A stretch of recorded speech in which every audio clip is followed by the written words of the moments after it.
Hello again, everyone, and welcome back to the front line with Joe and Joe. Joe Pasillo, as always, joined by Joe Rossinello. And once more, dear brothers and sisters, let us go into the breach on the Veritas Catholic Radio Network, 1350 on your AM dial, 103.9 on your FM dial, serving the New York metropolitan area. Please be sure to download the Veritas Catholic Radio Network mobile app so that you could have access to all of our station's content, not just the front line with Joe and Joe. If you like, or if you want to give some feedback to the station, you can go on veritascatholic.com, veritascatholic.com, and you could offer whether or not you like the programming, don't like it, criticism, whatever you like, questions, comments, and concerns. We certainly would value that. And wherever you find Joe and I on social media, the Frontline TV in particular, the Frontline TV on YouTube, like, subscribe, share, and do all that fun stuff. And today, we are very pleased and honored to be joined by Elizabeth Lev. And we are going to be discussing her new book, The Silent Night. That's with a K, not with an N. The Silent Night, A History of St. Joseph as Depicted in Art. Now, many of you out there probably don't know Elizabeth. So with that, I'm going to give a brief introduction. Excuse me. Elizabeth Lev is an art historian, best-selling author, international speaker, and certified sommelier. She teaches Baroque, Renaissance, and Christian art at Duquesne University in Rome. We are from where we are speaking to her now. Elizabeth Lev, welcome to the front line with Joe and Joe. Thank you very much for having me. Excellent. Liz, we start off with a prayer because all good things start with a prayer, and this is a very good thing. In the name of the Father, Son, Holy Spirit, amen. Remember, O most gracious Virgin Mary, never was it known that anyone who sought your help or sought your intercession was left unaided. Inspired by this confidence, we fly unto you, a virgin of virgins, our mother. To you we come, before you we stand, sinful and sorrowful. O Mother of the Word incarnate, despise not our petitions, but in your clemency hear and answer us. Amen. In the name of the Father, Son, Holy Spirit. Amen. Just to tell our audience, before the show, we were talking about wine. Joe Pasillo is in the restaurant business, as many of you know, and Liz is a certified sommelier. And it's funny because every time I hear that word, sommelier, I think of my father. And to be honest with you, I've told this story to Joe. I've traveled extensively at the first basically quarter of my career as an auditor. And I would go to a lot of very nice restaurants throughout the US and in South America. And I can remember coming home from a trip telling my dad, who was a barber, a very simple man, a good man. And I was like, what is the name of the wine guy? And he looks me straight in the face and he just goes, the wine guy. So yes, every time I think of sommelier, it was at the tip of my tongue. I couldn't remember it. And he was like, the wine guy, Joe. The wine guy. I love it. I love it. So that is a New Jersey barber's take on the sommelier. In my case, I'm afraid it's the wine girl. It's all good. It's all good. But yes, every time I see that, I think of my dad and I think of that story. And also, again, before we get into the book, I know, as Joe said, you're living in Rome. Beautiful city. I know it. That's where Joe went on his honeymoon there. So did I. It is a beautiful city. How did you end up there? I mean, tell us a little bit about that. I think that's very interesting. And obviously you're an American living in Italy. If you could tell us a little bit about that, I'm sure our listeners would be interested. Well, I went to University of Chicago for my undergrad, but in my final, my year abroad, I went to the University of Bologna, which was a program where I had to go to school in Italian university in Italian. And I really found that studying art with it all around you was just I couldn't really give it up. So as soon as I finished my degree at University of Chicago, I went back to University of Bologna. And then, irony of ironies, the way it works for your graduate topic, you don't get to choose your thesis topic, it's assigned to you. And I was assigned it because I was an American and because they just figured they could dump one that involved traveling a lot on me. I was assigned to do a Counter-Reformation church in Rome, which at the beginning seemed like the world's worst thing. But eventually coming back and forth to Rome to study this church, I remember really the line of Queen Christina of Sweden when she realized she couldn't live another day if she didn't live it in Rome really resonated with me. So even before I finished my thesis, I moved to Rome, and I've pretty much been here ever since. Yeah, it's a nice city. I had a cousin that went to University of Bologna for med school. He went to Rutgers and then he went over for med school. He learned the language pretty fast, and he had a pretty good experience. In fact, a lot of Italian Americans, I know of a few who went to med school in Bologna. I'm assuming it's a fairly large college town. It was a very good med school. It was obviously far, far, far less expensive. And as a matter of fact, when I lived in Bologna, it was one of the nice ways that, I met a lot of people, a lot of Americans who were doing the medical degree there. So it was one of the very few opportunities I had to speak English, that and Johns Hopkins International School. But there just wasn't a lot of English. So it was fun to be able to meet up with the Johns Hopkins medical students who studied really hard. So you didn't see them very much. And I believe it. But they studied really hard. So you didn't see them very much. For those of you just joining us, we're having a conversation with Elizabeth Lev. We're going to be jumping into her new book, The Silent Night, A History of St. Joseph as Depicted in Art. So Joe Resinello, let's jump right in. So let's talk about the book. Doing research for the interview, I read that the husband, I didn't know this. I never even thought about it, actually, that, St. Joseph, obviously the foster father of Jesus, basically was not really present in the art.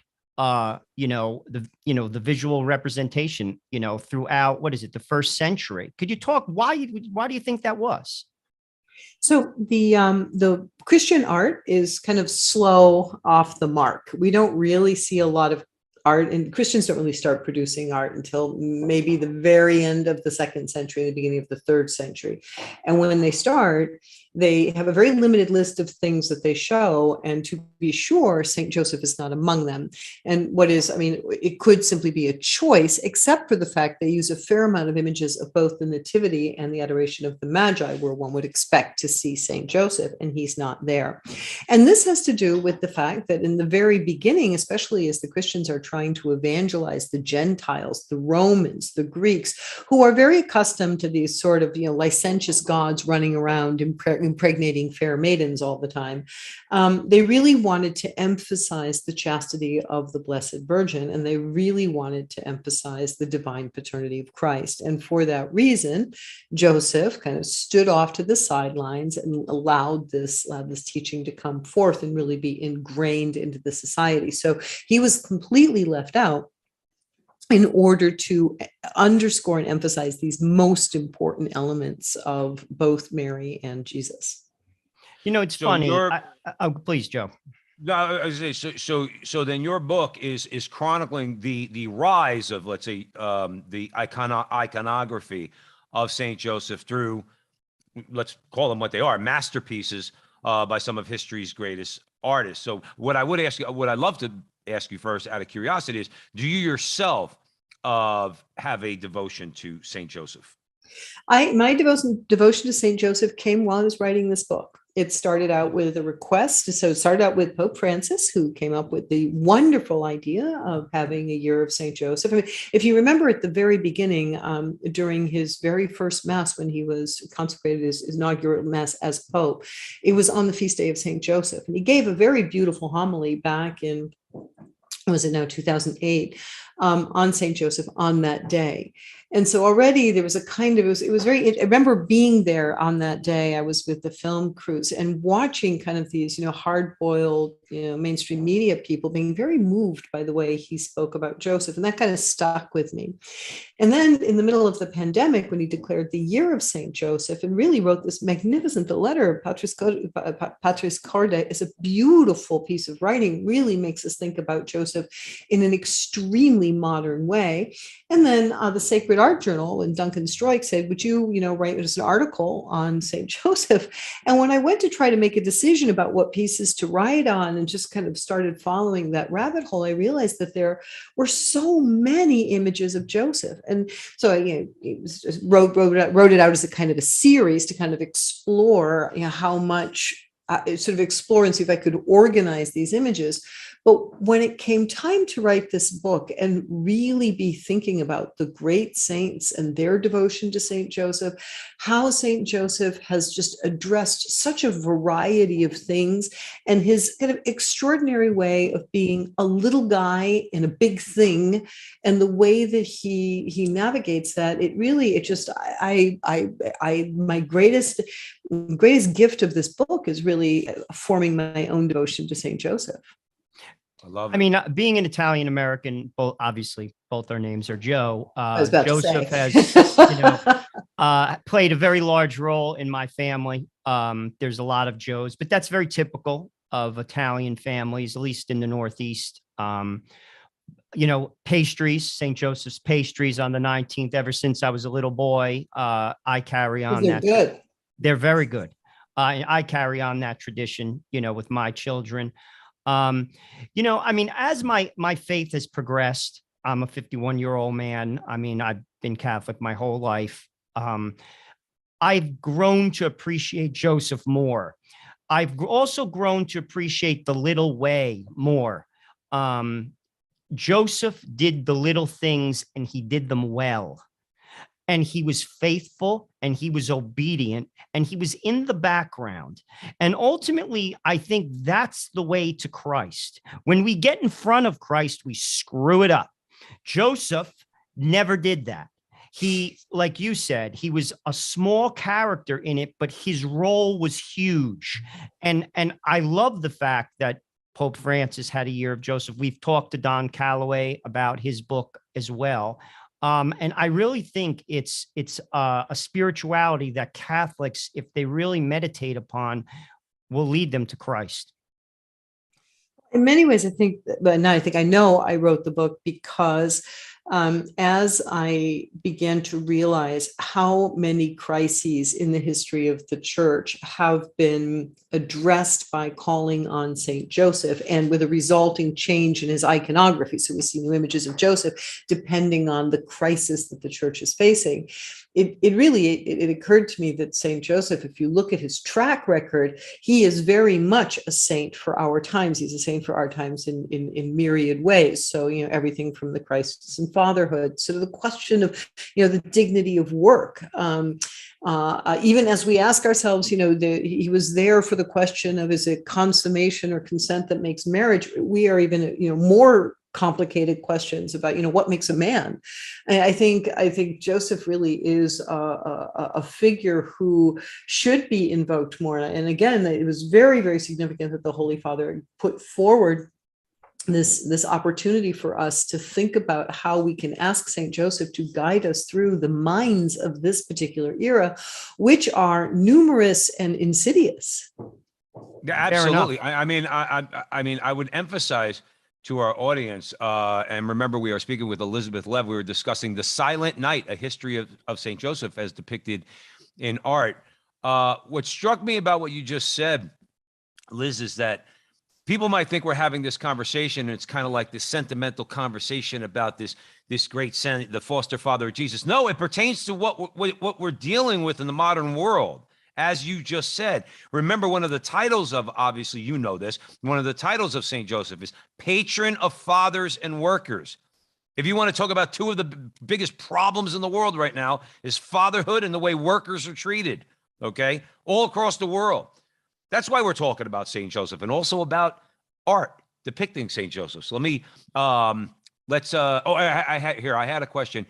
You just mentioned that you wrote the book and it's part of the celebration of St. Joseph declared by Pope Francis. So now, being you live in Rome, what are some of the things you see firsthand with regard to Catholic faithful and their love for St. Joseph as they traveled at the time to Rome for that historic year? What did you see firsthand, Liz? Well, it sounds a lot like what other Joe, are you Joe A.B.? You can go Joe R, Joe P. It's all good. Okay. Well, what Joe R said, I think it really resonated with me in the way that we live here. And we have overwhelming number of people named Joseph. We use that name. It's Joseph, Beppe, Pippo, it's everywhere. We have our Bignè di San Giuseppe. We have the image of Saint Joseph everywhere. And the joy of Italy is that we have a greater variety of images of Saint Joseph. And I just want to backtrack a little bit, because again, you were the way when you said it seems like we're having this sort of sentimental conversation. Oh, I really like Saint Joseph. It is exactly that why I really had Saint Joseph in my periphery for so long, because the images that I was exposed to when I was, in the United States, these sort of very, again, I admitted I'm a snob, I'm an art historian. I like well done pictures, but these kind of, pastel saccharine images of the guy over to the left, holding his little flower. It's like, oh, I'm not interested in that man. Mm-hmm. But when when you see a Murillo, or you see Guido Reni, or you see Caravaggio or Michelangelo, and the way that they portray Joseph, then he becomes a man who was really quite fascinating. And that was a really, I think that was a very, very, very important part of what really, when I didn't feel like writing the book anymore, and it just seemed a little overwhelming. I was trying to get it done so fast, and it was just like, why is my whole life being taken over? It was the idea of taking Joseph out of this kind of saccharine, sterile, soft. He's just that, he's that guy. He's the henpecked husband over in the corner, and really bringing out, the man, the worker, the first one to face death in the era of salvation. I mean, it's there's so much more to him, and that's what art's been able to do, draw out these different facets. And a modern Elizabeth Lev joining us at the front line with Joe and Joe on the Veritas Catholic Radio Network. The book is Silent Night, a history of the depiction of Saint Joseph in art. I want to hand it right over to Joe. I would say this I love about or something that struck me about your book, Liz, is that Silent Night. All right, and in a world of so much noise. Now, don't get me wrong. We all have to talk. We have to get out there into the public square. But the idea that St. Joseph is a man of action didn't bother too much with words, but his actions are something that, we obviously could learn something by. But with that, I want to hand it over to Joe. I was just going to say, in terms of a modern depiction of Joseph, which has helped me, and I reflect on it a lot when I pray the rosary, it wasn't even a Catholic movie. It was the Nativity. It was made by Protestants. That really flushed out Joseph for me. In many ways, there were many scenes in that film that really, how he protected Mary, his humility, was just absurd, and his obedience. I've talked about Joseph on the show a lot, and that is a trait, I think, in our era, our time, that's just not there. But if we're obedience, to follow Christ, we must be obedient. As Americans, we're not. We're individualistic. Everybody's an individual.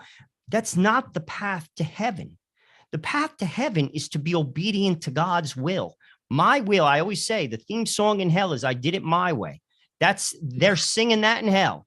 Like Joseph did not. Don't tell that to the average Italian American. Joe. No, but I'm just saying. Oh my gosh, you've been talking to my mother. She always says that. Well, there you go. Your mother's a holy woman because she's right.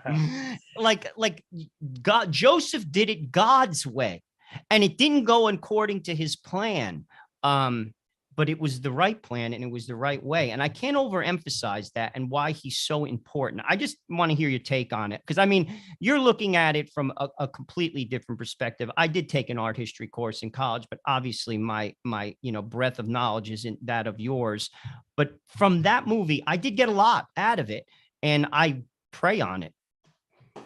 So that movie, I note at the very end of if I've got the right one, it's the one with, did you notice who played Joseph in that movie? It's Oscar Isaacs, who later went on to be the superstar of the Star Wars reboot.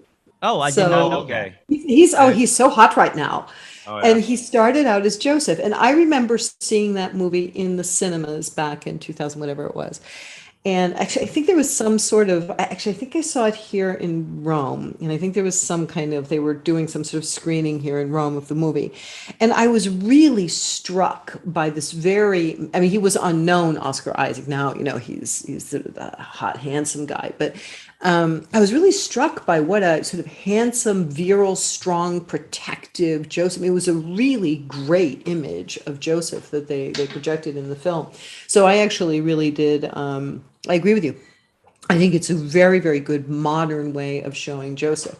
I also think there are ways of kind of applying Joseph to whether it's in the art of film or in painting or sculpture or literature. I think there are ways of applying Joseph and these qualities to our contemporary age. And I think Joe P has a very good point in the silence in a moment of it's just, there's so much noise and everybody is talking over one another, and people speak, but they don't really know what they're saying. I mean, the fact that Joseph is silent, and that we have not a single recorded word from him in scripture, but that he acts. He's a man who picks up and does, and so he lets his actions, he lets his life speak for him.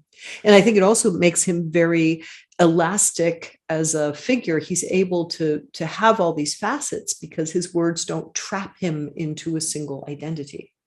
Yeah, Also, and that's great. You got to watch what you know, if you say something, you got to take it back. Saint Joseph is the best. He didn't say anything, so he never had to retract anything. Well, he had to do his due. Nowadays, words get you in so much trouble, Liz. I don't need to tell you that. I am curious though. I want to impart to our audience about some of this great art that you talk about in your book, because we want people. We don't just want to talk about these works. We want people to go out and look at them if they can, whether it be on a computer or if they happen to get into a museum. Let's talk a little bit about some of the more popular, let's say, depictions of Saint Joseph in Renaissance art.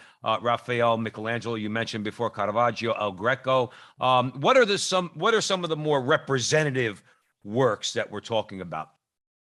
So I think one of the images that would be very, very familiar, and also I think very inspirational for people who aren't familiar with the works, are those of Murillo. And Esteban Murillo, he was very famous to us as the man who did all these images of the Immaculate Conception. So you see lots and lots of these sort of soft images of Mary wearing white and the blue, and these working out the iconography of the Immaculate Conception. He's a Spanish painter from the Baroque era, so we're talking about the 17th century.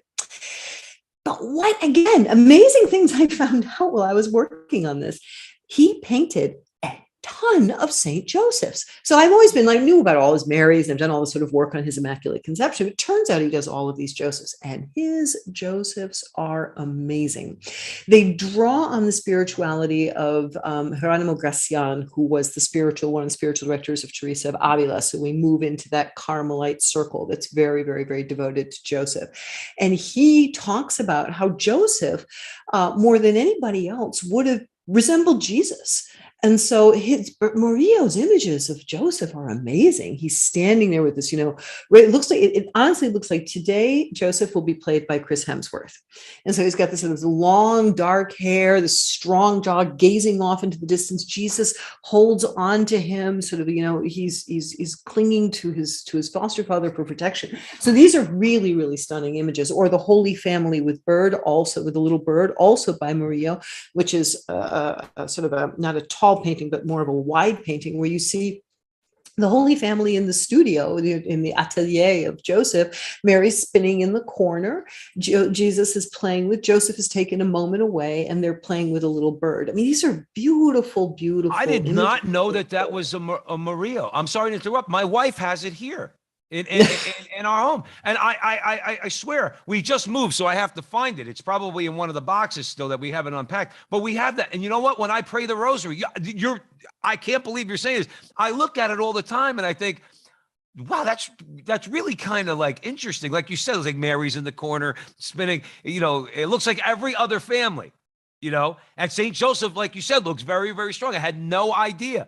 That's so awesome, but I cut you off. I got excited. I got excited when you said that, Liz, because I said I have it in front of me, or when we were living in Jersey, I had it in front of me all the time when I was praying the rosary. But please continue. So you have Murillo. I think Murillo, he's one of the early artists that starts to give Joseph more of a solo image. Joseph is usually there in function of the story, or together with Mary in the adoration of the child. What happens in the 17th century is we seem to see more solo Joseph. Another really, really interesting Joseph that I enjoyed working on immensely was Joseph, who becomes like the alter ego to Saint Peter.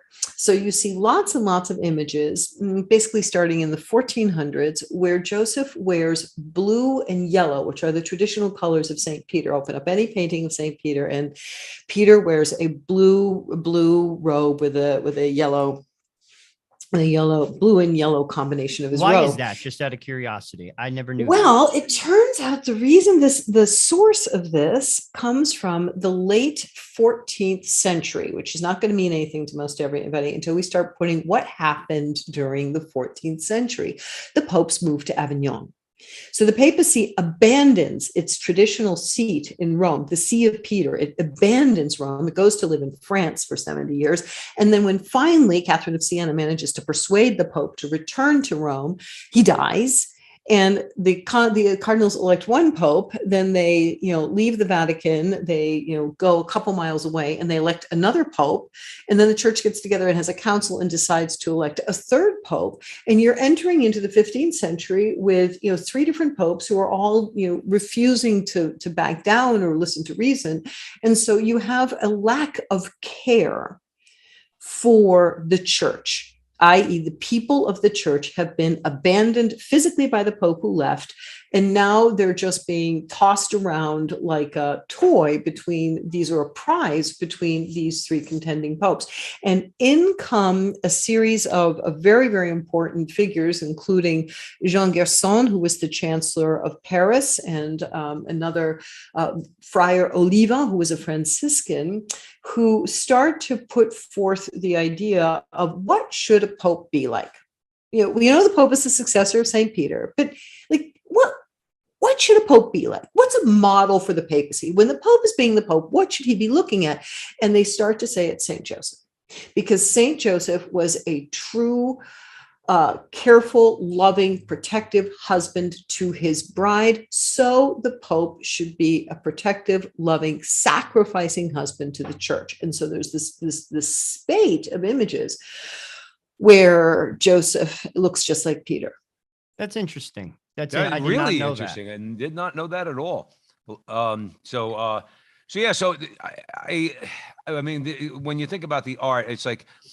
And I want to get into a little bit more because I think our audience really enjoys, hearing about these things.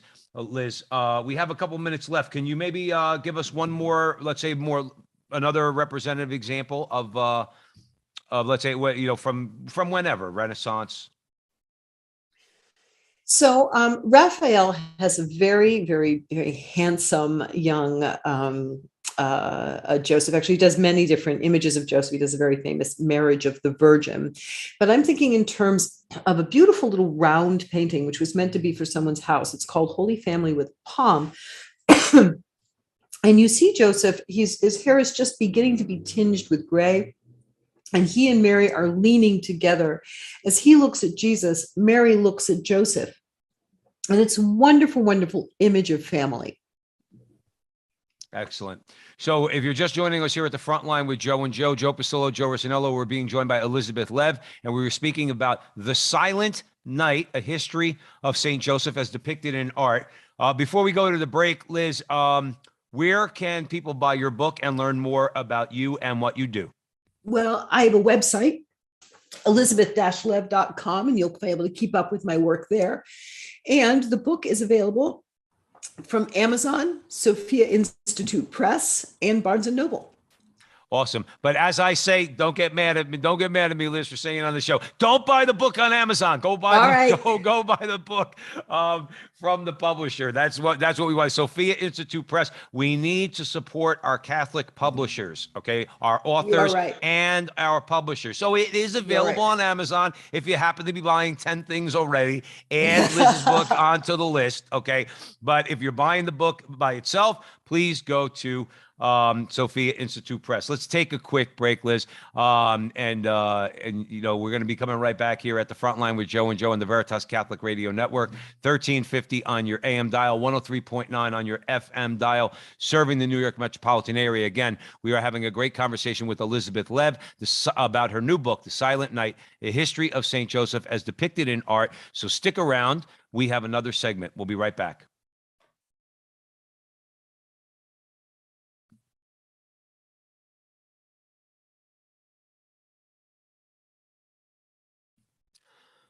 Welcome back, everyone, to the front line with Joe and Joe. Joe Pasillo, as always, joined by Joe Rossinello, and we are in the breach, and we are talking about art. The Silent Night, A History of St. Joseph as Depicted in Art. The author is Elizabeth Lev. The book is that, and it is available at Sophia Institute Press. So we emphasize to you to go out and purchase that. And with that, I am going to hand it over to Joe Rossinello, and we're going to talk more about St. Joseph and art.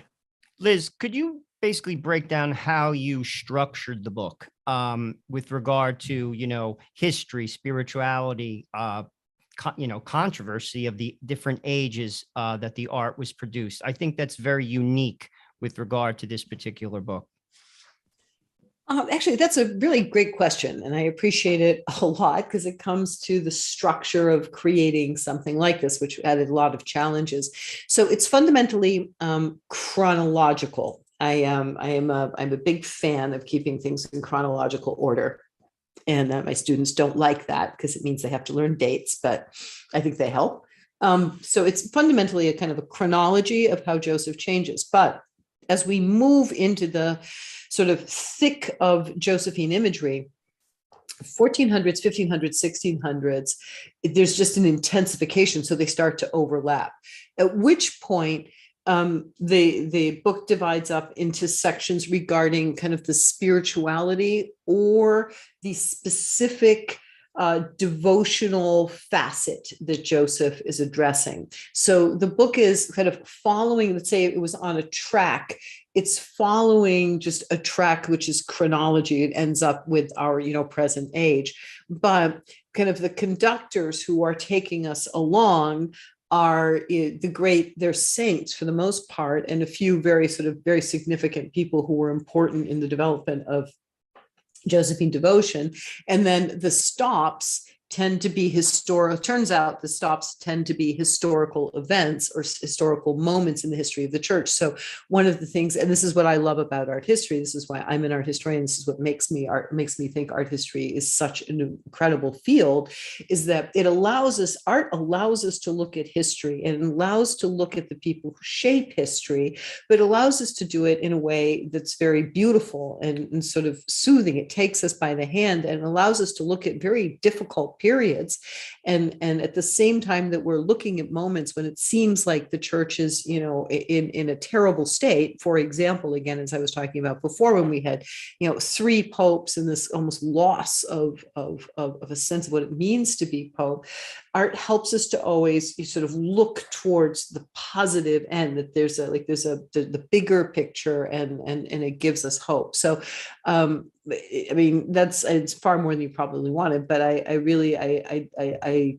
tried very hard to, I think art history serves a purpose in helping us understand history, help us shine a light on what does the spirituality look like. So what does it mean when Teresa loves St. Joseph? What does it mean when Bernardino of Siena loves St. Joseph? What does that look like? And art lets us understand what it looks like. Well, it's funny because Robert Barron, who's a very Bishop Barron from LA, uses beauty as one of his hooks. That's like one of his themes of his evangelization.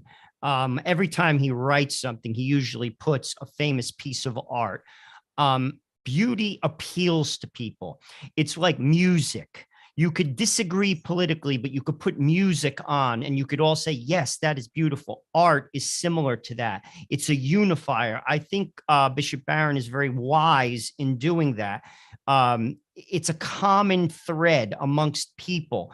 People can't agree, what to eat for breakfast, but they could look at something beautiful and it'll appeal to them. I have I've seen the David. I've traveled a lot, and I've seen art, great art, and some of the images really resonate with you forever. I always think of a piece that's in the New York Metropolitan Museum of Art of Joan of Arc, gazing in just in wonder as she hears the voice of the angel as a child in a garden. It's I don't even know who did it, but to be honest with you, I stood in front of it. It paralyzed me, to be honest with you. And I think that's the importance of beauty. It's a hook. And to your point, it's a way to communicate the faith. Joe, let me just piggyback off that and segue into a question for Liz, who's joining us here at the front line with Joe and Joe. I don't think there's any doubt that modern art, for lack of a better word, sucks. Sorry, That's the way I see it. I don't see any value. I mean, I'm sure there's good art being produced. Don't get me wrong, but what gets put in MoMA and the rest of it, I'm not going to look at. I wouldn't even call it art. But basically, along the lines of what Joe just said, I would ask you, okay, when you truly look at what art is supposed to do, okay, which is to elevate our soul. How does religious art in general? Okay, and obviously your book is about the depiction of Saint Joseph in particular, but how does that art connect people to God in ways that words just cannot? So, I think there's several different facets of this question. It's a very, very interesting problem in art.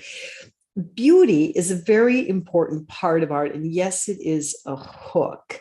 But art is also a way of, when we're looking at the image, the way the artist produces the image is trying to tell us something about the image. So you were talking about Joan of Arc, and when you were talking about Joan of Arc, I happen to really like images of Joan of Arc. I've got a huge bunch of them on my phone, just because wherever I go, I always take pictures of them.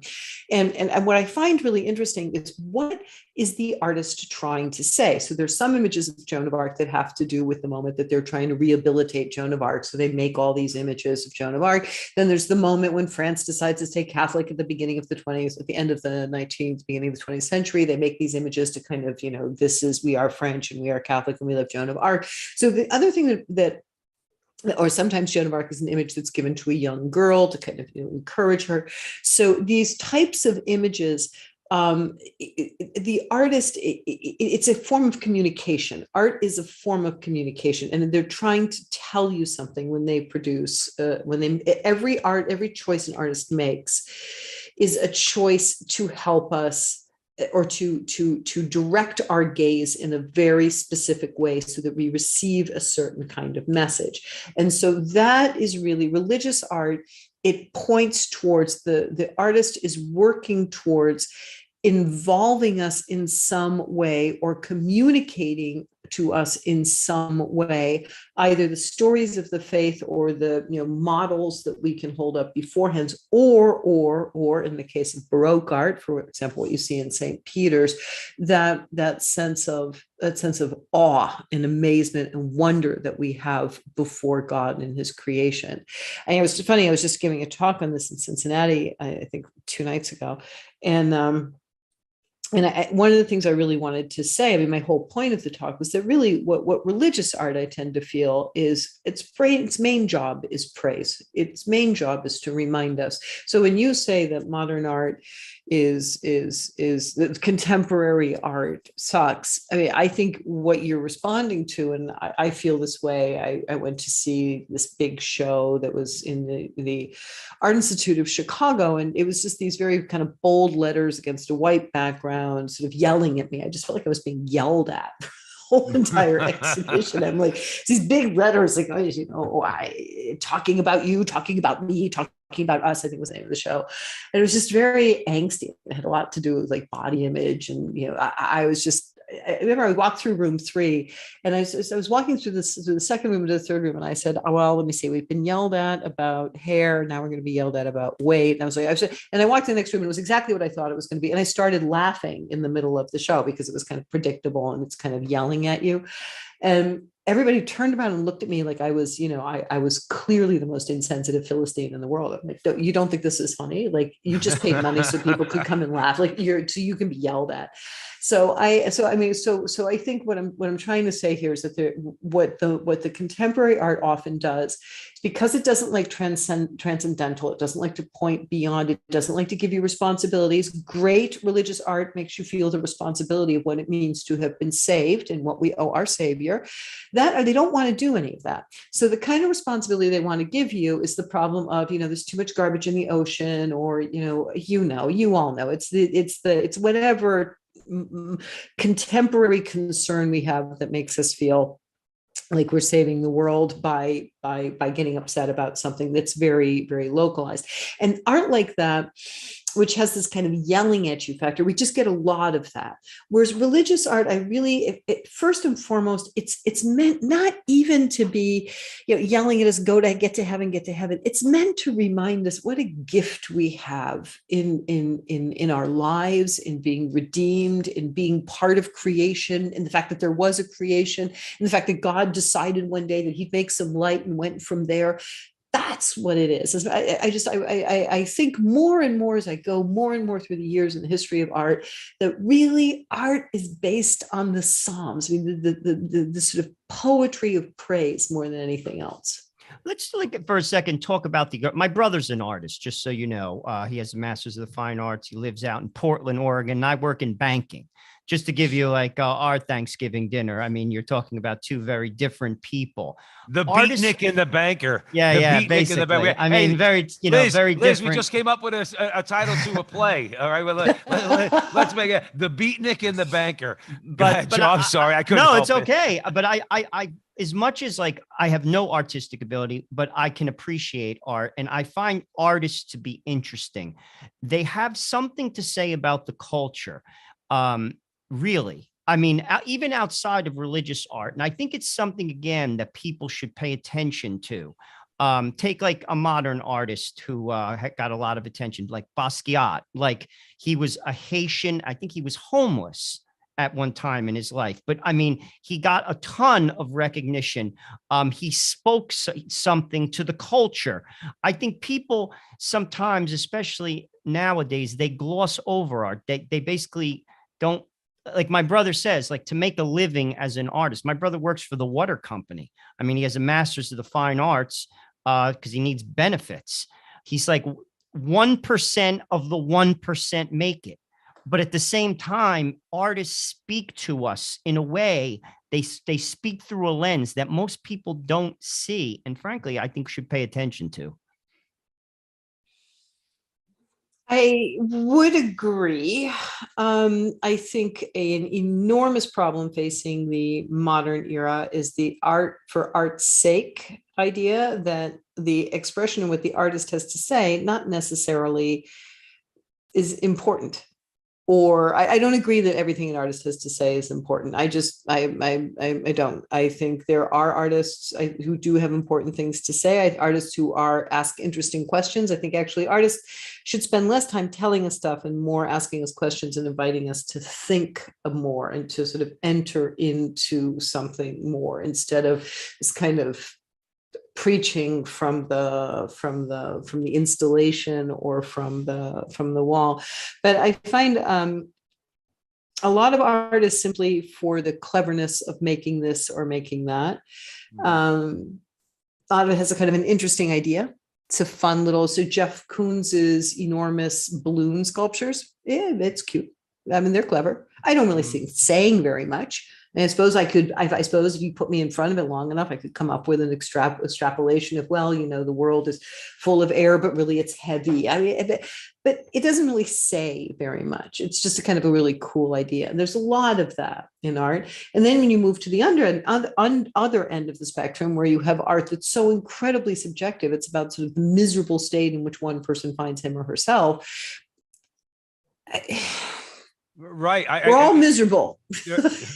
You got to throw it. You just have to throw up your hands somewhat. What I would ask Elizabeth Lev, joining us here at the front line with Joe and Joe Pasillo, Joe Rossinello on the Veritas Catholic Radio Network. How can Catholic education, how can the Catholic schools, both at the high school level and the university level, particularly in America, how can we do a better job in emphasizing what you're talking about as far as art is concerned, a real appreciation for great art, what the meaning of it is, teaching students about the skill of an artist, because I don't see any skill in a lot of this art. If I see the conversion of St. Paul by Caravaggio, which I had the pleasure of seeing it when we were at the Santa Maria del Popolo in Rome, I see skill, I see talent. Okay, what could Catholic education in general do to educate our students about the greatness of art? Because right now, I think we're fighting a battle here, Liz, and correct me if I'm wrong, between the objectivity of great art and the subjectivity that you were just describing? So I think what I always think is the first and most important thing is that students understand that this art that people stand in line to go see at the museums, it's our art. It comes from our tradition. You cannot have a Sistine Chapel out of the atheists cannot make a Sistine Chapel. Muslims can't make a Sistine Chapel. Jews can't make a Sistine Chapel. There's only one group of people who can make a Sistine Chapel. And that's something that we really have to go back to owning. Like, this is ours. It's for you. You're welcome to look at it. But the tradition that this comes from, it comes from us. It doesn't come from Freud. It doesn't come from, the Kardashians. It comes from us. And that, I think, is the very, very, very most important thing of all. The stories that people are telling, these amazing stories of healing, stories of redemption, stories, these stories, they are also ours. They should know those stories. And they should know the story, they should know the meaning behind them. The reason why we have a gazillion images of Judith and Holofernes is not because we are, we're addicted to violence porn. It's because Judith and Holofernes is a reminder that to get up every morning and battle sin, it takes work. Judith is a heroine who would, by every single standard of her own society, be unable to conquer this man. But she, with the grace of God and with a little bit of, get up and go and some smarts, she manages to conquer this man who is the personification of evil. So paintings like that are about battling sin. And these are things that we have to be able to talk about. Otherwise, we get led off into believing all kinds of stuff regarding the work of art that has nothing to do with what the work of art is actually about. So I think there's a lot that comes in from that score. However, there is a point I'm going to make, which is that Caravaggio's painting, specifically of the conversion of Saul, is a work that I always point out as a sign that it's a sign in the Counter-Reformation that the standards have dropped, because there are extremely serious flaws in that painting. And I sometimes imagine, what would have happened had Michelangelo actually gone into that chapel and seen the painting where the right leg of Saul just disappears. So you've got this knee, and then it just ends, because Caravaggio doesn't know how to do that kind of foreshortening. And so Caravaggio actually has tremendous lacunae, tremendous gaps in his skill, because he never bothered to train the way he was supposed to, but he makes up for it with the things he does best. And I think that's a very important part about art. You don't have to be so technically flawless. You have to have a vision of how you're going to tell the story. It's very similar to what we see in movies. And there are movies that just sweep you along, and there may be a scene that's a dud or something that the director didn't do very well, but this director's vision of how to tell the story is so compelling that you don't care about the other stuff. And I think that's in a revival of art, there are basically two things I think that are going to have to happen. In one way, the revival of art via craftsmanship is a very, very good system, because it's very easy for people to appreciate the hard work it takes in making a mosaic, carving wood or stone.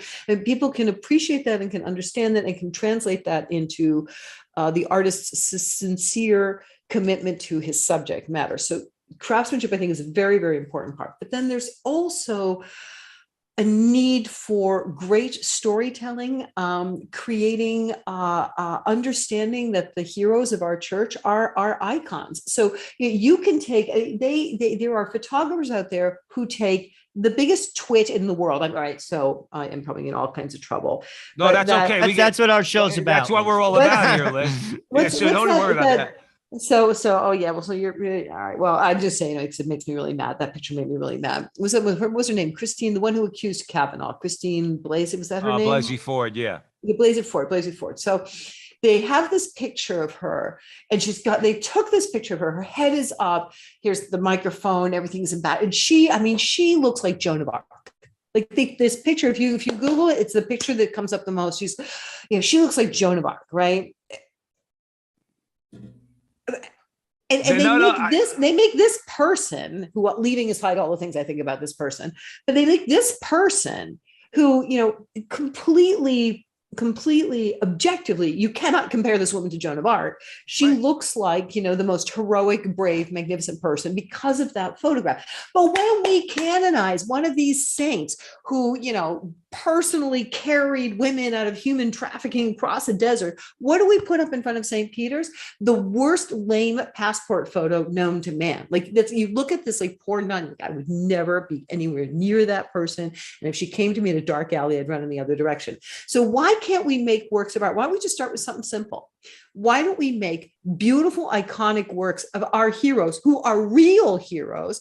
Take a leaf from the book of the world we live in today, where they can take, any twit off the street and make them look like, they're taking our imagery to confer dignity on people who I don't think deserve it. And we don't know how to use imagery to confer dignity on the people who have really done extraordinary things with their lives. So that's a place where we could just start right away in art. No, I'm glad you said all of that. All of that, Liz. I mean, because it's just so true. I'll tell you what, we don't want to get you in any more trouble, but Joe and I are used to being in trouble. We're surprised. I say it. God bless the Veritas Catholic Radio Network, because they continue to have us on.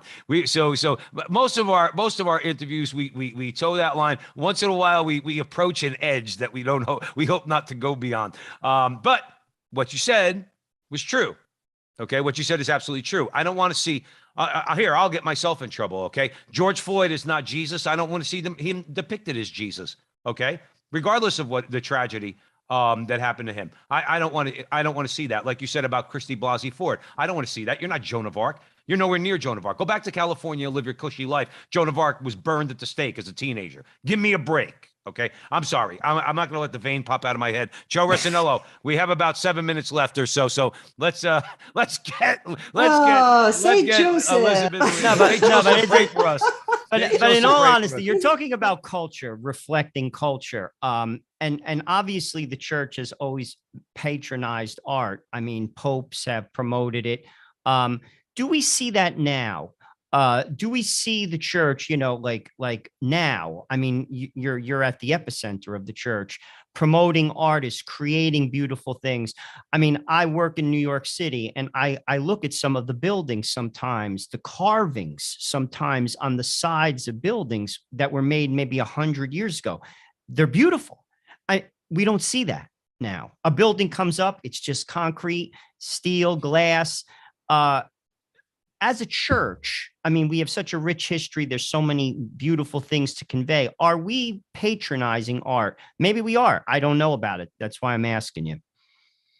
We are in a very small way. We're not patronizing art as much as we could or should, I believe. I have to say, I was very struck in Cincinnati this week by the murals. They have this something called artworks, where they put mural paintings on the sides of buildings. So that everywhere you go in this downtown, there's this, and they're beautiful. They're not angry murals. They're not identity murals. They're just beautiful. And it was just, what a joy. And in my opinion, that helps, that kind of public art helps people to really want to be around art more. Wow, this is really cool. It's really neat. And they live with it. So they feel very comfortable with it, instead of art being kind of relegated to the museum, which is like the place you go to, you park the car, you go and you buy a ticket and you look at the art. So that really creates a very, very different type of relationship. Insofar as the church commissioning art, first of all, I don't think it's really the place of the church to do that right now. I think everybody understands that the church's financial situation is not what it was back in the day when it had the papal states. They're not Medicis who are running the show, which is good, because last time we had Medicis, I think they caused the Reformation. We have a church, we have a poor church for the poor. So at this exact moment, this is really not the place for the church to be working. I think it makes sense that they work in terms of how to reach out with social media and stuff like that. But I'm not so sure that right now is the moment that the Catholic Church, in the sense of the Vatican, should be commissioning art. Also, because usually when they do commission art and put it out, it's pretty horrible. So rather everyone just sort of stop until we have some time to think about things. That is where the laity come in. Because the lay people, we are still in a we can commission art. We can commission art for our homes. We can commission art for our churches. We can commission art for our gathering spaces. I think this is a moment where it's not a question of what is the church doing. It is what are we doing? Are we supporting our local artists? Are we? So you made the very right and correct pitch that Sophia Institute Press goes to an awful lot of trouble to be able to put out these books that speak to us as Catholics. We should be supporting them.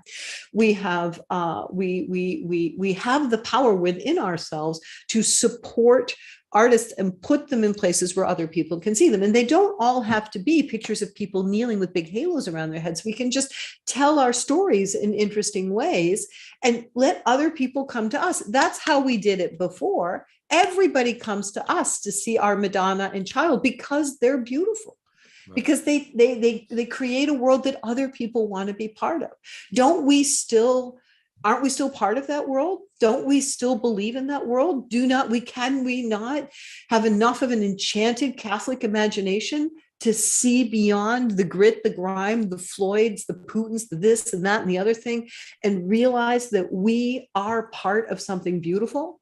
Well, I think the culture's looking in different directions. I mean, I always take it to where I live on my street. Everyone's Catholic. No one goes to mass.